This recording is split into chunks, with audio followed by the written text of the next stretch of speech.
Not all employees have a full-time employment. Like that ever happens. Some have a more short-term arrangement. That is what the Mercenaries lore video will cover.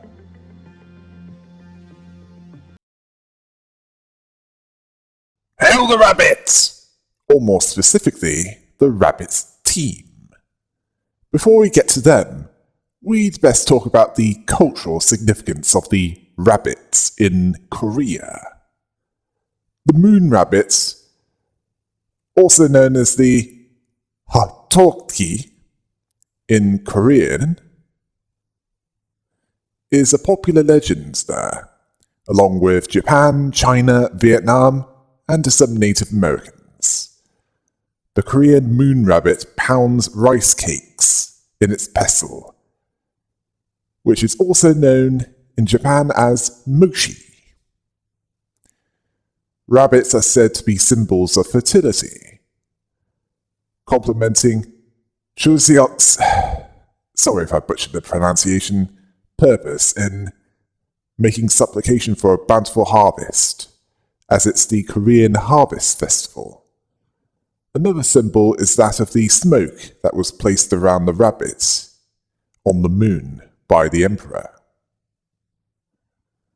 As for the rabbit team itself, now they are something.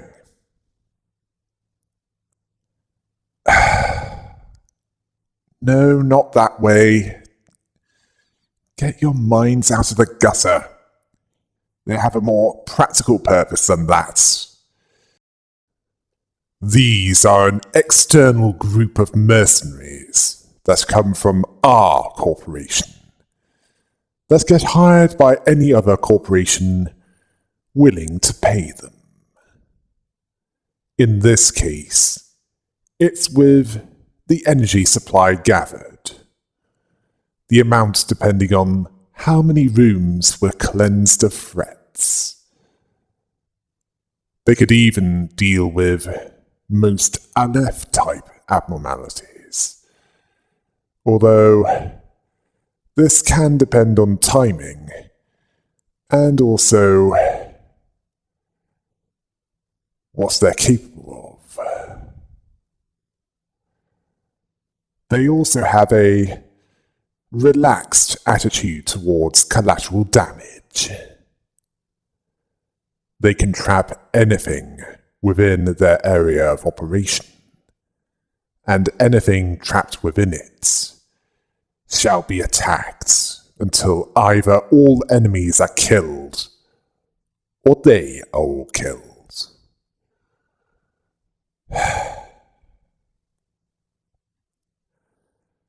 They might be considered overkill for most abnormalities.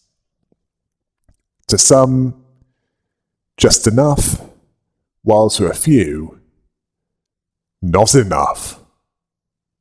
Either that or they'd either be too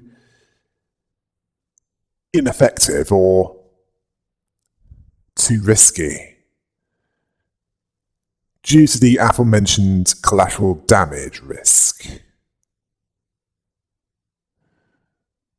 I'll go over that a bit more a little later. But next, let's talk about the one who is in command of the rabbit team. At least the squads that are sent into Lobotomy Corporation.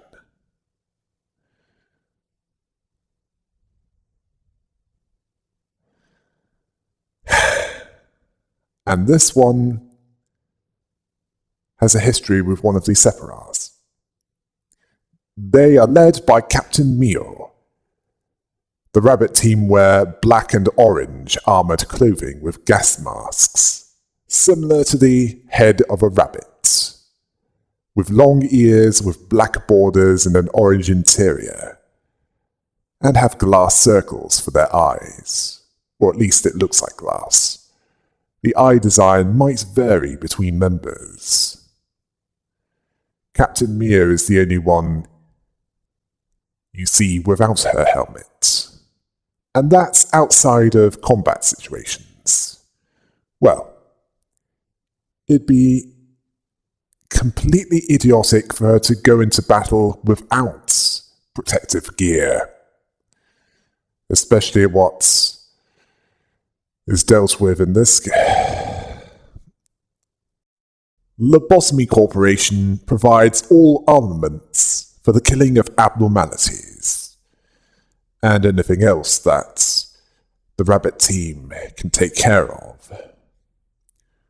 All of them are overall level 4 with decent defenses, but don't count on them being able to stand massive amounts of damage. They die immediately upon reaching 0 SP instead of panicking. Also, the bullets, as in shield and healing, they don't work on them. They are armed with blades and automatic rifles. Both weapon types deal a minor amount of damage, around 1 to 2 of each damage type, as in red, white, black and pale, but in quick succession. And obviously they work at different ranges, and they will need to reload if using the rifle weapons. Bring forth the power of the rabbits! Through blade and rifle, they shall wipe all hostile force from the facility. Why aren't they armed with hammers? That way, they could pound them into red mushi. They also have teleportation technology through Company W, which explains the relatively high power cost. 25% of the maximum energy capacity of the facility for each section. Central Command counting as 2. Largely due to that department being bigger.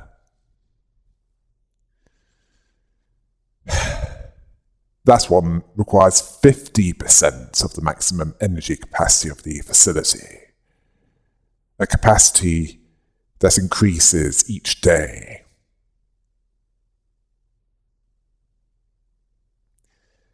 And it's well worth the price, considering how dangerous some of these abnormalities and ordeals can be. Mio also mentions 2 other units, reindeer and rhinoceros, which were considered overkill for use in the facility.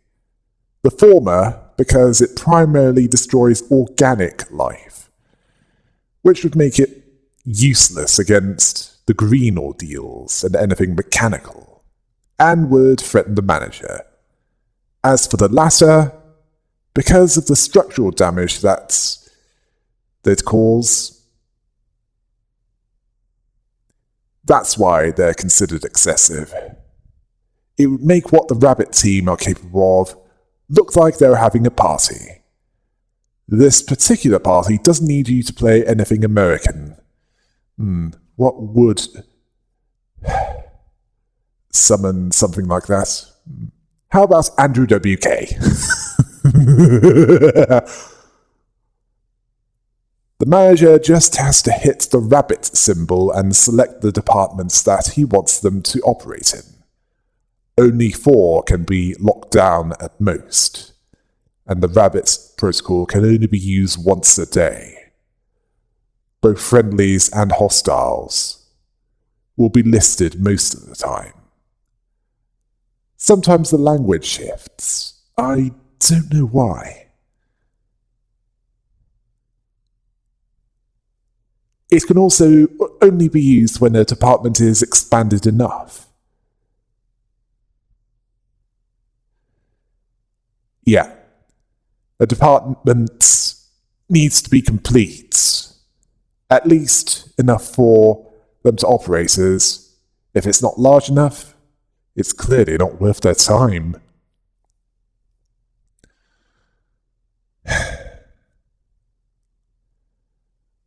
So if a department isn't big enough, the target will need to be lured away from that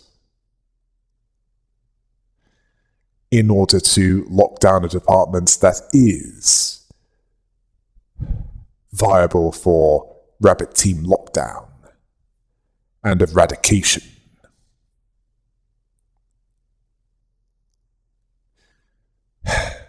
Yeah, wonder if there's a raptor, something that blows the minds of anything caught by them, quite literally. Oh wait, no, that might be problematic, as that probably look a bit too much like Owlman, an evil analog of Batman. Anyway, let's move on. The rabbits spawn in groups of 4 members. 32 at maximum. Yes, a total of 7 groups across the selected zones. All the employees in the same department will panic instantly, and the manager will not have any control over the employees in the selected area, nor can they take out employees from that zone or perform tasks with the abnormalities in that department until the rabbits of that zone leave the facility. They will never leave the department that they were initially teleported into, and will only teleport out of the facility once their current area of operation has been cleared of any remaining entities. If they reach a door that will lead to a zone out of their department, they'll be teleported to another location in the same department. Basically, any employee trapped inside while that department is under lockdown is well and truly as no amount of resistance will be able to withstand what they can deliver. Yeah. Doesn't matter what weapon they're armed with or what suit they have. Anything caught in that department while they're there, in case it isn't obvious by this point, they've had it.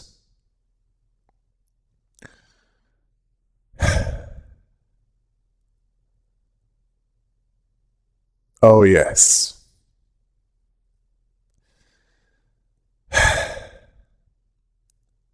They don't stand a chance. What, you thought they could?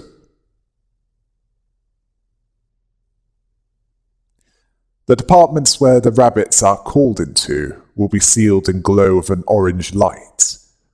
All the doors leading out of that department turn into teleporters to another spot in the same department. This works with any entity which moves through the doors and not with teleporting entities such as Alrune. Entities which teleport after reaching a door, such as the Dreaming Current of the King of Greed, or have some kind of charge attack that crosses the room, remain stuck in their movement animation while passing through the teleporters. Yeah, not sure why that is. Some kind of bug? But they can also cross rooms that they normally can't while in that state. Entities outside of the department can still enter the containment zone. Unfortunately, they'll be unable to leave. If all the rabbits in the same department are killed, that zone will be unlocked, and might even end the protocol if there are no other departments with rabbits. Yeah, can't really continue the fight if everyone within an area is dead, can you? I mean, there's not exactly such things as necromancers in this. Oh yes, and these are the mercenaries that there is some degree of control over.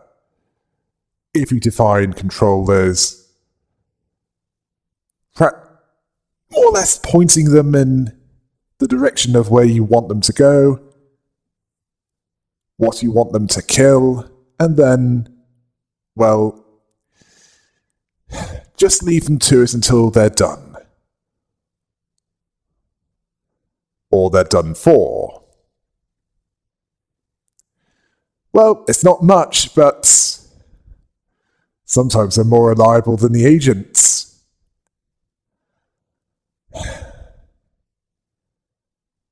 Even though they might look a bit ridiculous, they deliver. And what do they deliver, you may ask? Death, of course! Next we have the fixers. These mercenaries are hired for a variety of roles. When she was Kali, Gibura was a fixer. One that could stand up to abnormalities even then. Although not all are as friendly as she is. The fixers that appear within the facility are the ordeals of white. Those that appear in the architecture department during day 46 to day 49.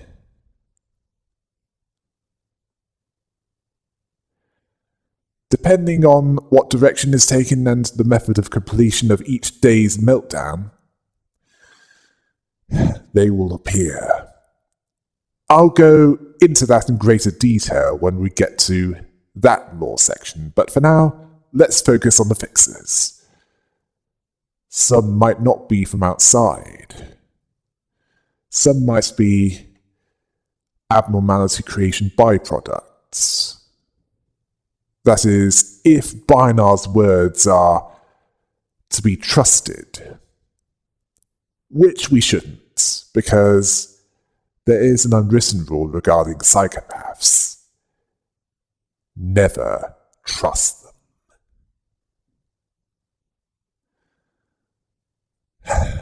They're known to be pathological liars. They're willing to do anything to get what they want. And have no moral complications preventing them from doing so.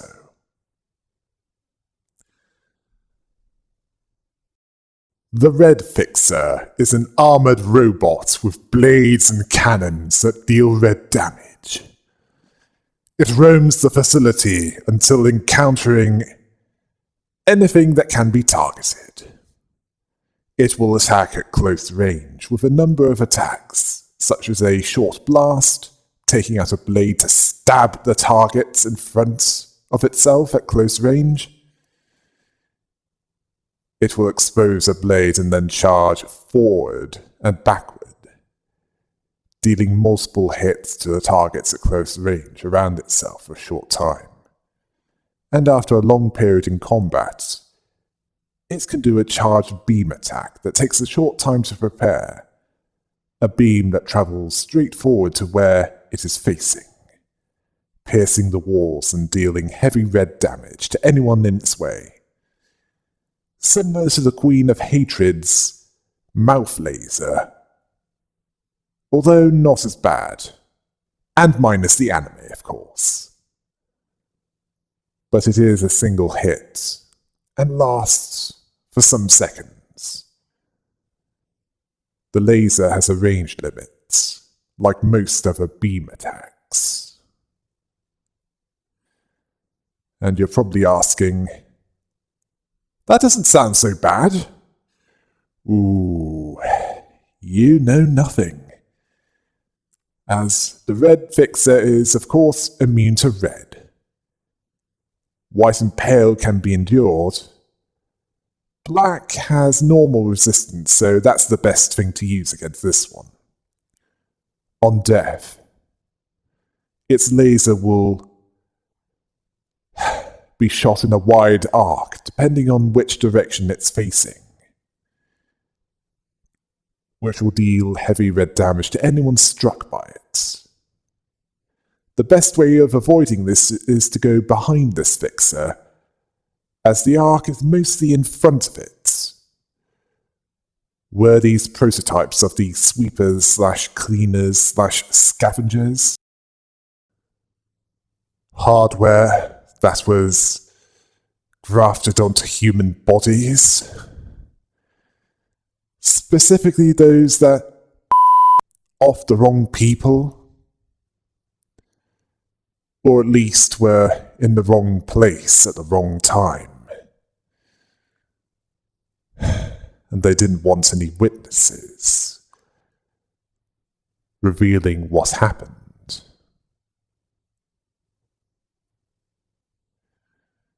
They might even have been left over from the war. It would certainly fit with their built-in weapons, as they were made to kill right up close. Yeah, there are similarities between them, yet there are a few differences as well.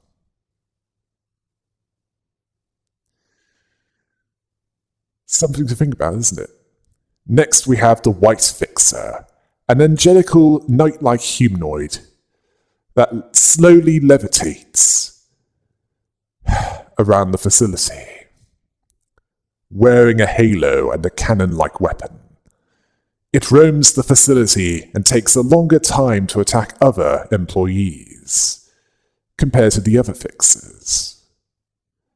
It needs employees in the same room to perform its attacks.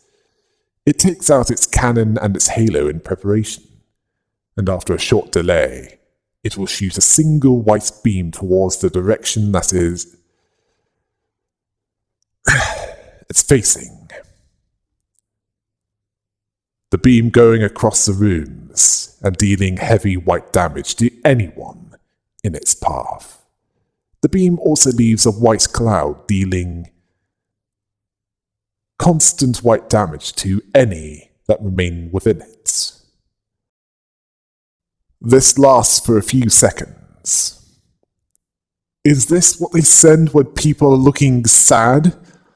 Like the one spoken of in Shy Look Today? If there's, well, you know, the one that makes masks from her own skin? The best way, if there's time to do so, of avoiding this is to get out of the way by going behind the fixer. With its weapon, it charges first and then shoots that white laser with a limited range upwards and then dealing damage in a wide arc.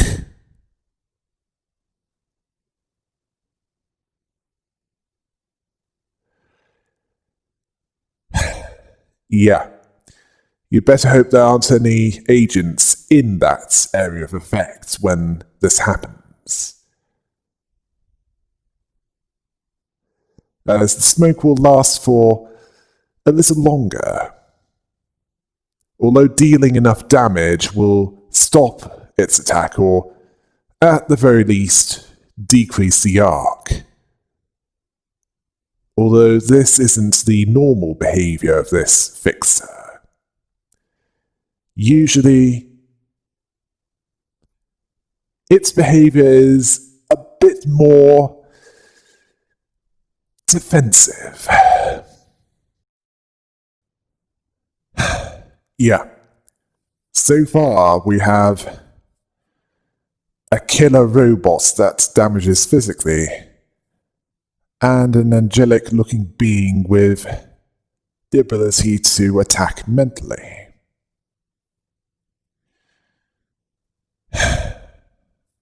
And you're probably asking what I meant by the White Fixer acting defensively.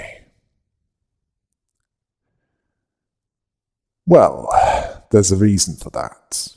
Oh, and the Red Fixer is either a robot or a cyborg. Either way, it's dangerous, much like the white fixer. When under heavy and or constant damage, that can increase the health depletion quickly. It will raise its weapon like a shield and turn into a praying motion, reflecting damage back to its attackers. A noticeable ringing sound will occur when returning damage. This will last for a while before it moves again. This is usually what happens when dealing with it. At least I didn't give it a chance to use its white gas beam of divine madness, where, in this case, any damage you attempt to cause to it will be reflected back. Upon death, the weapon will raise above it and impale the fixer, turning them into white smoke, dealing white damage to any employees nearby. Quite hypocritical, as suicide in some cultures is greatly discouraged. The Catholics, for example, believe that those that kill themselves go to hell. Well, those within the facility won't have far to go. The white fixer can endure red and black damage, and is of course immune to white damage. Pale damage, they have normal resistance to that, so yeah, an attack of the soul, quite rare in this case.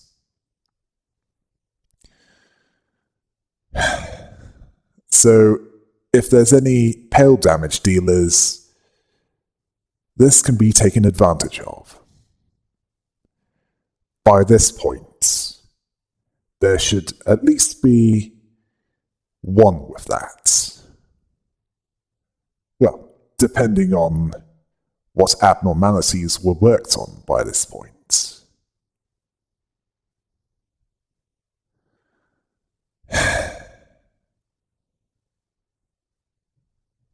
The Black Fixer is a humanoid entity that wears a complete set of black armor with yellow eyes and multiple feathers. Feathers? Has it survived an encounter with the apocalypse bird? Or at least the fiery bird. Anyway, its weapon is a hammer with a hook at the base. Does anyone think that the words, "You died," fits with this fixer? It roams the facility until it encounters an employee. It then attacks at close range, using the hook of the hammer to deal a decent amount of black damage to any targets in front.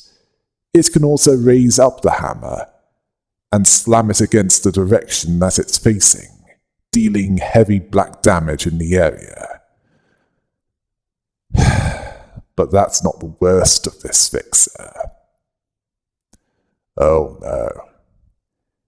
It can do something far worse than direct damage.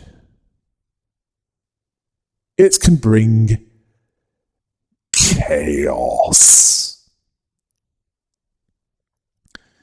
If it remains in a hallway of a department for too long, it might crouch and hold its hammer, channeling and dealing constant black damage to the employees in the same room, and after a period of time, it will deplete the equip-off counters of all the abnormalities in the same hallway by one. I mean, what were they doing? Broadcasting a bad cover of Gangnam Style to all abnormalities in the hallway? Them off to breach? Upon death, the Black Fixer will become impaled by the hook of the hammer and trigger itself after a short moment, creating grip-off meltdowns on all abnormalities in the department. The Black Fixer can receive normal amounts of red damage, can endure white and pale, and is immune to black. Yet you can see the pattern. Like with like doesn't work. In fact, the reaction can be approximated to, was that supposed to do something? Because I'm not really feeling anything. Yeah. Finally, we have the Pale Fixer. One that looks human, who dresses in business attire, with a coat and fedora, carrying a briefcase in one hand. He roams the facility until encountering an employee. Attacks include a close-range attack with a blade-like weapon, which deals pale damage to targets in front of himself. He also has a pistol that also deals pale damage to those out of range of the melee attack. As for what's in that briefcase, well, it's not sensitive documents or lunch. It's a blue tentacle-like blade that comes out of it during a ranged area attack, dealing a massive amount of pale damage. Oh, great. More in hentai. And not in paper form, or in a playable storage medium. Either way, well, let's just say I prefer something more tasteful than that. Something that makes what's in the Lobotomy Corporation look innocent. As for what you're entertained by, I'm not going to stop you. I just don't need to know the details of what you do when... Oh, let's just move on. If he hasn't managed to find any employees, he will teleport to a random employee in the facility by entering his briefcase and then doing pale damage to all nearby targets. So it's better to go to this fixer, or at the very least be ready for him in an elevator, so that a pale damage shield can be applied.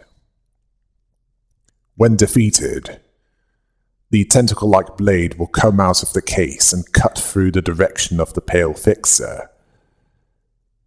Well, where he was facing when he died, dealing a high amount of pale damage and then executing/beheading the pale fixer.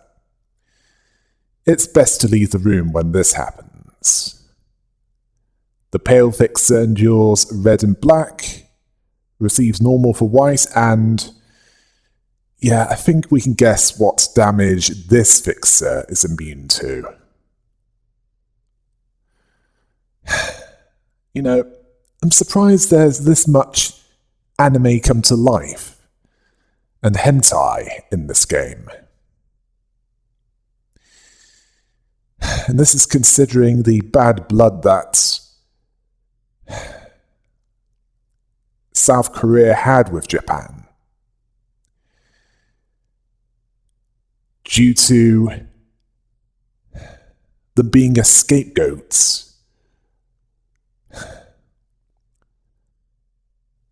before the division between North and South, largely for a blaze that occurred before World War II. Yeah, when in doubt, blame someone else, rather than find the real cause. Then again, the real cause might not be what they'd prefer it to be. Especially for those who are narrow-minded, like nationalistic regimes. Yeah, nationalism, that's something I treat with suspicion. And it doesn't matter to me where it comes from. Oh yes, and there's something I'd like to add regarding the Red Fixer. His normal ranged attack isn't a red beam cannon. It's more like a pistol. A laser on the fingertips, if you will.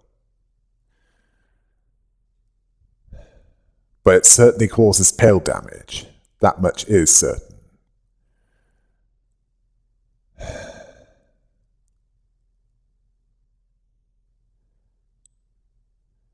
I suspect that not all fixers are this powerful. Not like Gebura was. But they can certainly be a threat if allowed to be.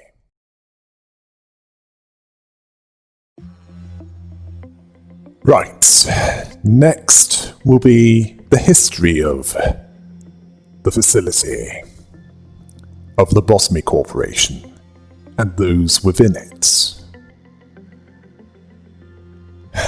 And then after that, the last department. Until next time, hail the rabbit!